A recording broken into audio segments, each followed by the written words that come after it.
Hello guys, welcome back to the channel our study data. Guys आज हम start करने वाले हैं Bipin Chaudhary lapse of memory की शॉर्ट समरी। गाइस इस चैप्टर को एक फनी स्टोरी कह सकते हैं आप, क्योंकि इसका जो मेन कैरेक्टर है वो खुद को बीमार समझने लगता है।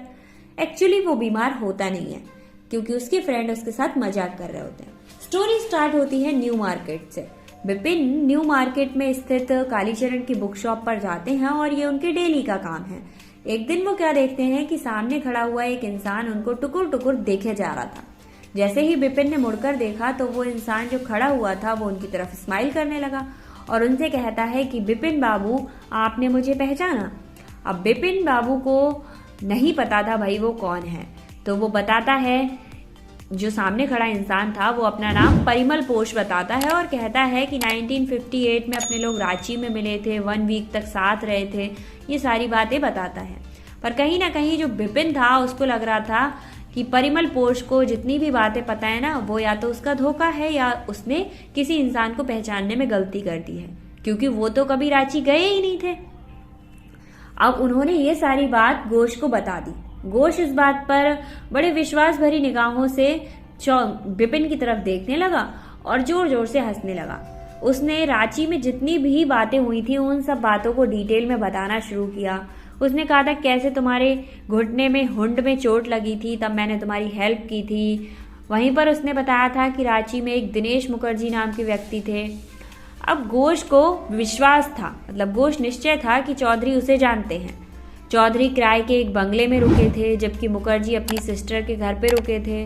उन्होंने चौधरी को ये भी याद दिलाया कि हम घूमने फिरने के बाद बहुत सिंपल सी बुक का एक थैला अपने साथ लेकर जाते थे। अब बिपिन बाबू ने घोष से पूछा कि ये सब कौन से मंथ में हुआ था, तो घोष बोला भाई अक्टूबर में हुआ था। इस पर जो बिपिन था उसने आंसर किया कि अक्टूबर 1958 में मैं कानपुर में अपने फ्रेंड के घर पर था। अब भाई घोष इस पर भी हार नहीं मान रहा था, वो कह रहा नहीं भाई मिले हो तुम।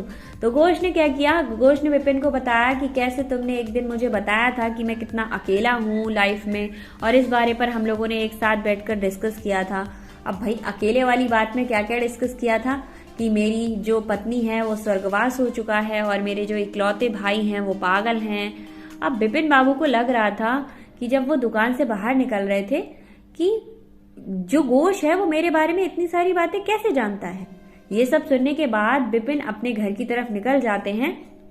हालांकि बिपिन को पता था कि वो कभी भी रांची नहीं गए थे, बट कहीं ना कहीं अब उन्हें डाउट होने लगा था कि शायद मैं रांची गया तो नहीं था, और नहीं गया था तो घोष को इतनी सारी बातें मेरे बारे में कैसे पता है। अब जो बिपिन बाबू थे वो अपने ड्राइवर सीताराम से कहते हैं कि गंगा जी के किनारे किनारे ही गाड़ी चलाओ। अब उन्हें बहुत ज्यादा दुख हो रहा था कि आखिर उन्होंने घोष की बातें सुनी ही क्यों, क्योंकि जब उन्होंने घोष की बातें सुन ली थी तो उनके दिमाग में वही सारी बातें चल रही थी और कहीं ना कहीं वो उस चीज को नहीं छोड़ पा रहे थे। उनका दिमाग खराब हो रहा था और ये उनके साथ उनकी लाइफ में पहली बार हुआ था। उन्हें अच्छे से याद था कि वो अपने फ्रेंड के घर कानपुर में थे कि अचानक से उनको याद आता है या ख्याल आता है कि वो अपने मेजबान हरिदास बगाची को लेटर लिखें। तभी उन्हें याद आता है कि हरिदास तो कुछ टाइम पहले ही जापान जा चुके हैं, तो वो लेटर नहीं लिखते।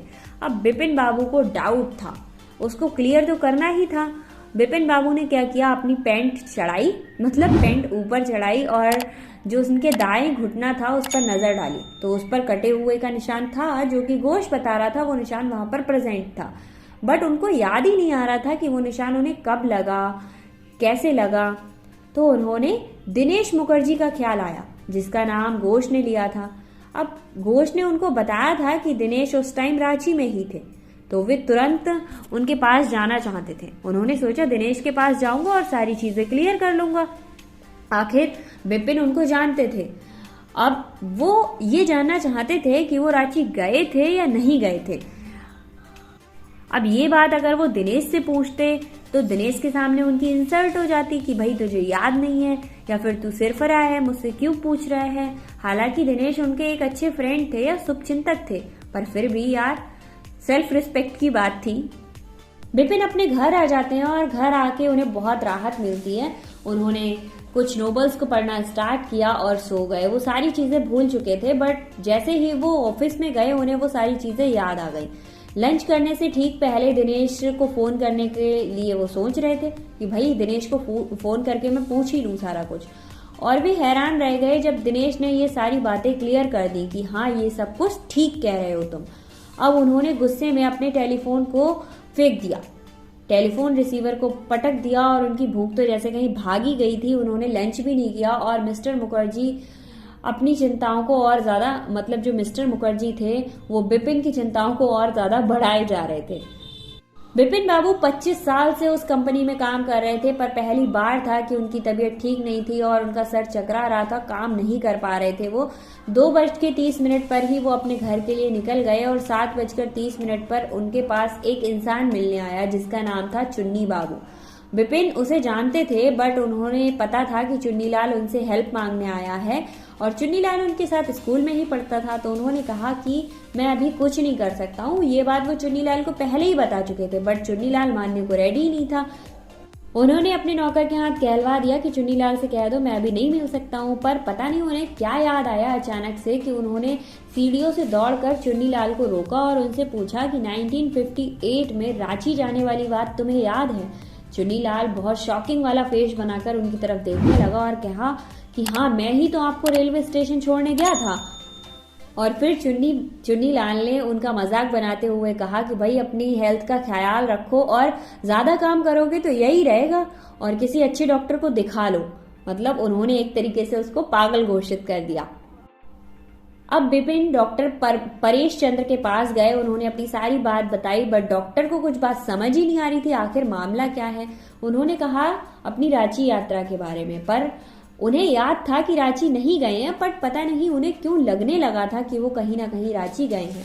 अब डॉक्टर ने सजेस्ट किया क्यों ना आप एक बार रांची घूम आए, शायद उन जगहों को दोबारा देखकर आपको सब कुछ याद आ जाए। डॉक्टर की बात मानकर वो रांची घूमने चले गए। वो स्टेशन पहुंचे, स्टेशन को भी नहीं पहचान पाए। वहां पर हुरुंड में जाकर उन्होंने बहुत घूमा, सारी जगहों को घूमा, बट उन्हें कहीं भी नहीं लगा कि वो यहाँ पर आए हुए हैं। अब अगले दिन वो फिर कलकत्ता वापस आ गए और अंदर से टूट चुके थे। वो सोच रहे थे कि आखिर वो पागल हो चुके हैं और डॉक्टर चंद्र को फोन लगाया और उनसे आने के लिए कहा। और उसी दिन वो बर्फ की एक थैली को अपने सिर पर बांधे हुए सोने के लिए जा रहे थे कि तभी एक लेटर आता है और उन्होंने तुरंत उस लेटर को पढ़ना स्टार्ट किया। चुन्नीलाल, जिस पर लिखा था चुन्नीलाल, इस पत्र को पहले बिपिन बाबू से कोई हेल्प मांगने के लिए लिखा गया था, या फिर जो चुन्नीलाल था वो उनसे हमेशा हेल्प मांगता रहता था। तो पहले तो उस लेटर में चुन्नीलाल ने अपनी नाराजगी जाहिर की थी। नाराजगी में उन्होंने लिखा था कि आपका व्यवहार, मतलब आपका जो नेचर है वो कितना खराब है, इसलिए हम तीनों लोगों ने प्लान बनाया था आपको बेवकूफ बनाने का। एंड आपकी जो मानसिक स्थिति है वो बिल्कुल ठीक है, मतलब आप मेंटली बिल्कुल प्रिपेयर हैं। और इससे बिपिन बाबू को बिल्कुल क्लियर हो गया कि भाई मैं ठीक ठाक हूँ और इन लोगों ने मेरे साथ मजाक किया था। मजाक में ऐड कौन कौन था? घोष और दिनेश मुखर्जी, ये दोनों मिलकर उनके साथ मजाक कर रहे थे। अब क्योंकि डॉक्टर को उन्होंने बुला लिया था, मतलब बिपिन बाबू ने डॉक्टर को पहले ही कॉल कर दिया, तो उन्होंने डॉक्टर को झूठ बोला कि भाई मैं जब रांची रेलवे स्टेशन गया तो मुझे सब कुछ याद आ गया एंड अब मुझे केवल एक एंटीबायोटिक या फिर पेन किलर दे दीजिए, और रांची में गिरने के कारण मेरे घुटनों में दर्द होने लगा है, घुटनों और कूल्हे में दर्द हो रहा है, इसलिए मैंने आपको बुलाया है। वो डॉक्टर से बाद में झूठ बोल जाते हैं क्योंकि उन्हें अपने फ्रेंड्स का मजाक छिपाना था और अपनी मेंटल स्थिति को भी छिपाना था। आई होप आपको चैप्टर समझ आया होगा। मिलते हैं नेक्स्ट वीडियो में अगले चैप्टर की शॉर्ट समरी के साथ। एक्सप्लेनेशन वाले वीडियो आप प्लेलिस्ट में जाकर देख लीजिए, आपको एक्सप्लेनेशन भी मिल जाएगा। एंड क्वेश्चन आंसर के लिए आप our study at the solution वाले चैनल पर जाकर देख सकते हैं, वहां आपको सारे सॉल्यूशन मिल जाएंगे, साइंस, हिस्ट्री, सिविक्स जो भी होगा। Okay, bye.